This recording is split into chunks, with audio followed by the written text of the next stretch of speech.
আসসালামু আলাইকুম গায়েস, আমরা আজ খোলা আকাশের নিচে বসে আছি। দেখতে পাচ্ছেন দুইটা খালাচুর, একজন আমার হলো বন্ধু। এই যে লোকটা দেখছেন উনি হচ্ছে আমার চাচা। আমার চাচার মনটা খুবই খারাপ, সে বিয়ে করতে পারছে না। আর এই যে আমার বন্ধু দেখতে পারছেন, তার বউ থাকতে হচ্ছে এই বিধবা, তার বউ থাকতো বিধবা। জীবন বরবাদ ভাই সকল।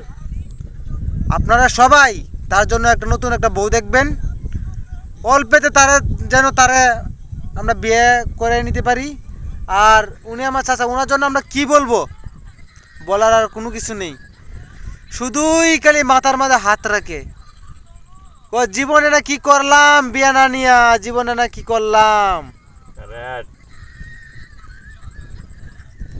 আর কি বলিব, এখন বিকেল হয়ে গিয়েছে, প্রায় সন্ধ্যা। কি বাতাস, চতুর্দিকে কি বাতাস দেখেন। এই বাতাসে কলা গাছের পাতারি জোরে জোরে গিয়েছে, দেখেন কি বাতাস।